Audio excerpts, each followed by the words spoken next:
شیر شاہ سوری کے لیے سب سے اہم اور کٹھن کام ایسی جگہ پر قلعہ تعمیر کروانا تھا جہاں کی مقامی آبادی شیر شاہ سوری کے خلاف اور ہمایوں کے مددگار تھے۔ شیر شاہ سوری نے کابل سے دہلی کے درمیان ایک مضبوط قلعہ بنانے کا عزم کیا اور موجودہ جی ٹی روڈ سے 7 کلومیٹر جنوب میں نالا گہان نالا کس کے کناروں پر عظیم ترین قلعہ کی بنیاد رکھی۔ اس عظیم قلعہ کو قلعہ روہتاس کا نام دیا گیا۔ یہ قلعہ دنیا کی تاریخ میں پتھروں سے بنے ہوئے قلعوں میں صفحے اول پر شامل ہے۔ 4 کلومیٹر لمبی چوڑی فصیل 175 ایکڑ رقبہ پر محیط ہے۔ 1997 میں اس کو تاریخی ورثہ میں شامل کر لیا گیا۔ UNDP کے تعاون سے بہت سے تعمیری کام شروع ہوئے مگر تاحال کوئی خاطر خواہ کامیابی نہیں ہو سکی۔ بینا کے نزدیک جی ٹی روڈ سے گزرتے ہوئے جنوب کی جانب قلعہ روہتاس کی عمارت دکھائی دیتی ہے۔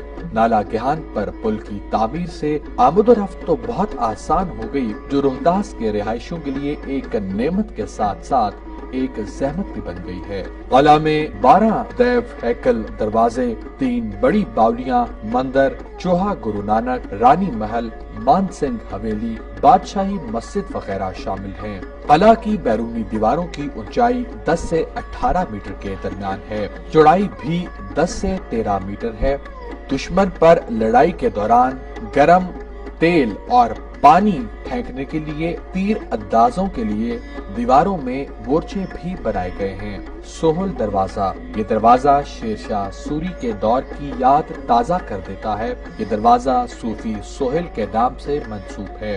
عظیم صوفی کی جنوب مغربی برج میں مرقد بھی واقع ہے۔ یہ دیکھنے میں دوہرا دروازہ ہے۔ اس دروازے کی اونچائی 21.34 میٹر، چوڑائی 20.73 میٹر اور گہرائی 15 میٹر ہے۔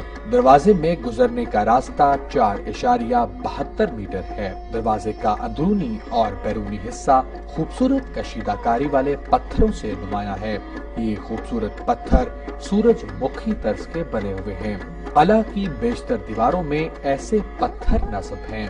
دروازے کے دونوں اطراف میں خوبصورت بالکونیاں قائم ہیں۔ بالکونی پر چھوٹے سا گنبد اور پتھروں کی اعلیٰ کشیدہ کاری کی گئی ہے۔ بالکونی ہندو تہذیب کو ظاہر کرتی ہے جبکہ باقی قلعہ افغان اور ایرانی طرز پر تعمیر کیا گیا۔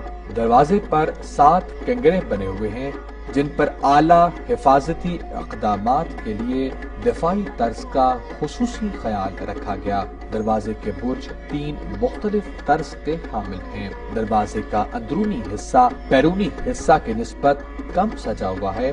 اندرونی طرف نہ کوئی بالکونی اور نہ ہی برج تعمیر کیا گیا ہے۔ دروازے کے اوپر ایک بڑا کمرہ ہے جو اب میوزیم میں تبدیل ہو چکا ہے۔ مشرف دور حکومت میں وزیر اعظم شوکت عزیز نے اس میوزیم کا افتتاح کیا۔ دروازے پر اب آنے والوں کے لیے ایک معلوماتی سینٹر بھی قائم کیا گیا ہے۔ ہمالیہ وائلڈ لائف فاؤنڈیشن کی بہت امداد قلعہ روہتاس میں تبدیلی کا سبب بنی۔ شاہ چاند ولی اللہ دروازہ، یہ دروازہ عظیم صوفی شاہ چاند ولی کے نام سے منسوب ہے۔ عظیم صوفی نے دروازے کی تعمیر میں بلا معاوضہ شمولیت اختیار کی۔ عظیم صوفی کی وفات تعمیر کے دوران ہوئی جنہیں دروازے کے نزدیک ہی دفن کیا گیا۔ یہ دوہرا دروازہ ہے جس کا بیرونی حصہ 13.3 میٹر چوڑا اور 8.23 میٹر گہرا ہے۔ دروازے میں گزرنے کی جگہ 3.66 میٹر ہے۔ کابلی دروازہ، اس دروازے کا رخ مغرب کی جانب کابل کی طرف واقع ہے، اسی لیے اسے کابلی دروازہ بھی کہا جاتا ہے۔ یہ دروازہ 3.15 میٹر چوڑا ہے۔ دروازے کے دونوں اطراف 2 برج واقع ہیں۔ دروازے پر 5 کنگرے بھی واقع ہیں۔ اندرونی راستہ شاہی مسجد میں اترتا ہے۔ دروازے کو شاہی دروازہ بھی کہا جاتا ہے۔ شیشی دروازہ، اس دروازے کا بیرونی حصہ خوبصورت ٹائل سے مرصع کیا گیا ہے جو کہ شاہی قلعہ میں بھی نمایاں ہیں۔ یہ خوبصورت ٹائل نیلے رنگ کی ہیں۔ دروازے کے بائیں طرف ایک خوبصورت سنگ مرمر پر یہ عبارت فارسی میں تحریر ہے: لنگر خانی دروازہ۔ یہ دوہرا دروازہ 15.25 میٹر اونچا، 3.5 میٹر چوڑا ہے۔ بیرونی حصہ پر ایک کھڑکی سہیل دروازہ جیسی بنی ہوئی ہے۔ خوراک کا انتظام اور ترسیل کے لیے اسی دروازے کو استعمال کیا جاتا تھا۔ یہاں پر سٹور اور پانی کے لیے کنواں بھی موجود ہے۔ دروازہ انگریزی حروف تہجی کے حرف ایل کی طرز پر بنا ہوا ہے۔ طلاقی دروازہ۔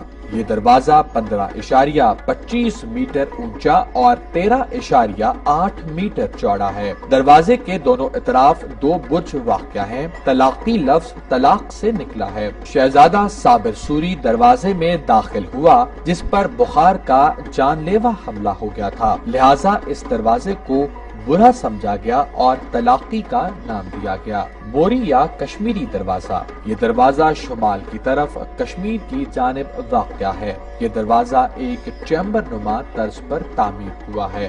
خواص خانی دروازہ۔ یہ دروازہ شیر شاہ سوری کے عظیم جرنیل کے نام سے منسوب ہے جس کا نام خاص خان تھا۔ یہ دروازہ قلعہ میں داخل ہونے کا مین راستہ ہے۔ یہ دروازہ جی ٹی روڈ پر واقع تھا۔ یہ بھی دوہرا دروازہ ہے جس کا بیرونی حصہ 12.8 میٹر چوڑا اور 8 میٹر گہرا ہے۔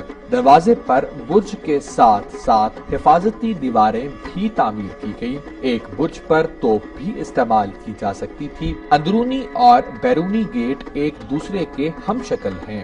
دروازے پر 5 کنگرے بھی بنے ہوئے ہیں۔ دروازے پر پتھر پر ترشے ہوئے سورج مکھی کے پھول بنے ہوئے ہیں جیسے سہیل دروازہ پر بھی نمایاں ہیں۔ گٹالی دروازہ۔ یہ سادہ دروازہ 9.15 میٹر اونچا اور 6.1 میٹر گہرا ہے۔ تعمیر کی اہم وجہ دریائے جہلم کو کشمیر جاتے ہوئے اس جانب سے عبور کیا جانا تھا۔ تلا موری دروازہ۔ یہ ایک داخلی راستہ ہے۔ یہ قلعہ کے مشرق کی جانب سے واقع ہے۔ راستہ کی چوڑائی 2 میٹر کے لگ بھگ ہے۔ پیپل والا دروازہ۔ یہ ایک داخلی دروازہ ہے جو 2.13 میٹر چوڑا ہے۔ سر دروازہ۔ یہ ایک داخلی راستہ ہے۔ دروازے کے ساتھ ہی پانی کا بڑا تالاب واقع ہے جو سر یعنی پانی کہلاتا ہے۔ شاہی مسجد۔ یہ ایک چھوٹی مسجد کابلی دروازے کے قریب واقع ہے۔ یہاں نماز پڑھنے کی جگہ اور احاطہ بھی مسجد میں شامل ہے۔ یہ قلعہ کی دوسری جگہوں سے زیادہ خوبصورت ہے۔ جنگی حکمت عملی کو مد نظر رکھتے ہوئے مسجد سے سیڑھیاں کابلی گیٹ کے بالائی حصے تک جاتی ہیں۔ مسجد کے داخلی راستے پر 3 محرابیں بنی ہوئی ہیں جو 3 چیمبرز پر مشتمل ہیں۔ ایک چھوٹا کمرہ 3 چیمبرز کے اختتام پر واقع ہے جو پیش امام کے زیر استعمال تھا۔ مسجد کی چھت اس انداز سے بنائی گئی تھی جہاں محافظ پہرا دے سکتے تھے۔ مسجد کی چھت اندرونی طور پر گنبد نما ہے جبکہ جنگی حکمت عملی کو پیش نظر رکھتے ہوئے اسے باہر سے ہموار دکھایا گیا تاکہ پہرا دیا جا سکے۔ مسجد کی باہر والی دیوار پر آیات قرآنی نقش ہیں۔ یہ للی ڈیزائن پر بنائی گئی ہیں جنہیں بعد میں مقبرہ جہانگیر، نور جہاں اور شاہ برج گیٹ لاہور قلعہ میں بھی دیکھا جا سکتا ہے۔ یہی ڈیزائن اس وقت کے سکوں پر بھی دیکھا جا سکتا ہے۔ بڑی باولی۔ یہ قلعہ کے درمیان میں واقع بڑی باولی ہے جو سپاہیوں، ہاتھیوں اور گھوڑوں کے لیے استعمال کی جاتی تھی۔ اس باولی میں سیڑھیوں کی تعداد 148 ہے۔ ہر سیڑھی 8 انچ چوڑی ہے۔ اس میں 3 محرابیں ہیں۔ شاہی باولی۔ یہ کابلی دروازے کے نزدیک واقع ہے جو شاہی خاندان کے استعمال میں تھی۔ یہ 60 سیڑھیوں پر مشتمل ہے۔ شاہی باولی میں چھوٹے چیمبرز بنے ہوئے ہیں۔ سر دروازہ باولی۔ سر دروازے کے نزدیک واقع باولی عام طور پر سپاہیوں کے استعمال میں رہتی تھی۔ رانی محل۔ رانی محل کو ملکہ کا محل بھی کہا جاتا ہے جو حویلی مان سنگھ کے قریب واقع ہے۔ یہ ایک منزلہ عمارت عمارت ہے۔ یہ 4 کمروں پر مشتمل تھی، لیکن اب صرف ایک کمرہ باقی رہ گیا ہے۔ آج بھی ان 4 کمروں کی بنیادوں کو دیکھا جا سکتا ہے۔ رانی محل اصل میں قلعہ کا حصہ نہیں ہے، بلکہ یہ ہندوانہ طرز پر تعمیر کیا گیا، جو غالباً حویلی مان سنگھ کے ساتھ تعمیر ہوا۔ آج بھی رانی محل کا ایک کمرہ سلامت ہے، جو 20 فٹ اونچا اور اندر اور باہر سے خوبصورت بنا ہوا ہے۔ اس کمرے کی تعمیر ایک پھول کی طرح ہوئی ہے۔ حویلی مان سنگھ رانی محل کے سامنے کثیر المنزلہ عمارت حویلی مان سنگھ واقع ہے، جسے گورنر کی رہائش کے لیے استعمال کیا جاتا تھا۔ حویلی مان سنگھ کا کافی حصہ زمین بوس ہو چکا ہے، تاہم NGOs اور حکومت پاکستان کی کاوشوں سے اس کی مرمت کا کام جاری ہے۔ پھانسی خانہ قلعہ کی فصیل کے درمیان حویلی کے سامنے ایک پھانسی خانہ ہے، جہاں مجرموں کو سزا کے طور پر پھانسی دی جاتی تھی۔ مقبرہ خیر النساء خاص خان دروازے کے باہر مقبرہ خیر النساء واقع ہے۔ خیر النساء وزیر خوراک قادر بخش کی بیٹی تھی، ان کو امانتاً دفن کیا گیا، بعد میں ان کی میت کو سرسرام منتقل کر دیا گیا تھا۔ چوہا بابا گرو نانک یہ طلاقی دروازے سے متصل دریائے کیہان کے کنارے واقع ہے۔ سکھ دور حکومت میں اس عمارت کی تعمیر ہوئی۔ 1947 میں اس عمارت کو شدید نقصان پہنچا، تاحال عمارت کی مرمت کا کام مکمل نہیں ہوا۔ عمارت کے ساتھ ایک تالاب چشمہ پر واقع ہے، جس کو سکھ مذہبی رسومات کے لیے استعمال کرتے تھے۔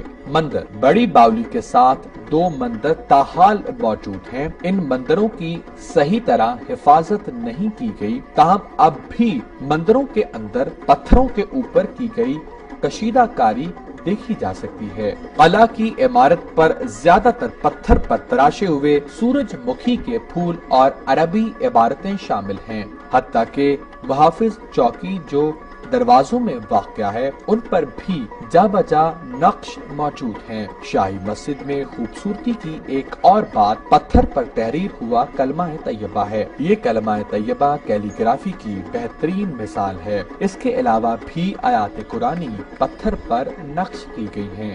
مہارت کی ایک اور مثال شیشی دروازہ پر موجود فارسی میں تحریر قلعہ کی تعمیر سے متعلق ایک عبارت اپنی مثال آپ ہے۔ ذہجت گذشته تواریخ سال 948 آمد جلال، نصب شد در آن قلعه کبار، شهنشاه شیران عمر قرار. ز بخت سعادت عیان نیست ثانی، تمامت کنانید شاهو سلطانی. ہجرت کے 948 سال بعد عظیم قلعہ کی تعمیر شروع ہوئی۔ وہ عظیم شہنشاہ شیر شاہ سوری، جس کا موجودہ زمانہ میں کوئی ہم اثر نہیں، قلعہ کو شاہو سلطانی میں مکمل کیا گیا۔ 948 ہجری 1541 عیسوی کو ظاہر کرتی ہے۔ ٹائلز کی خوبصورت ترتیب شیشی دروازے پر نصب ہے، جو مغل تعمیرات سے پہلے استعمال کی گئی۔ یہ نیلے رنگ کی خوبصورت ٹائلیں لاہور میں تیار کی گئیں اور شیشی دروازے پر نصب کی گئیں۔ مغل دور حکومت میں ٹائلز کی دلکشی کو مزید نکھارا گیا۔ ہمایوں کی واپسی کے بعد روہتاس کے گورنر کرتار خان کاسی نے اپنے آپ کو ہمایوں کے حوالے کر دیا۔ ہمایوں نے اپنی قسم پوری کرتے ہوئے شاہ چاند ولی دروازے کا بالائی حصہ مسمار کروا دیا۔ NGOs اور حکومت پاکستان نے مل کر کثیر سرمایہ سے اسے دوبارہ تعمیر کروایا، لیکن دروازہ اپنی اصلی حالت میں بحال نہیں ہو سکا۔ شہنشاہ اکبر اور شہنشاہ جہانگیر نے اپنے دور اقتدار میں صرف ایک یوم یہاں قیام کیا۔ 22 مئی 1545 عیسوی کلنجر کے مقام پر دوران جنگ توپ کا گولہ لگنے سے شیر شاہ سوری کی شہادت واقع ہوئی۔ 6 سالہ دور حکومت میں تاریخ میں پہلی مرتبہ ایک ایسی سڑک کی تعمیر ہوئی جس نے نارن گنج بنگلہ دیش پشاور پاکستان کو ملا دیا۔ اس سڑک کو بعد میں جرنیلی سڑک کے نام سے منسوب کیا گیا۔ اس عظیم سڑک پر سرائے، کنویں، مساجد کی تعمیرات کی گئیں جس میں مسافروں کو بہت سہولیات فراہم کی گئی تھیں۔ قلعہ روہتاس کی تعمیر جنگی طرز پر ہوئی جس میں 30,000 محافظوں کے رہنے کی گنجائش تھی۔ گکھروں کا اثر و رسوخ ہونے کی وجہ سے مقامی مزدور نہ ہونے کے برابر تھے، لہٰذا ایک پتھر کے عوض اشرفی مقرر کی گئی۔ تاریخ گواہ ہے کہ دنیا کا پہلا قلعہ ہے جس کی تعمیر کے لیے کثیر سرمایہ دیا گیا اور ہر پتھر کی اجرت ادا کی گئی۔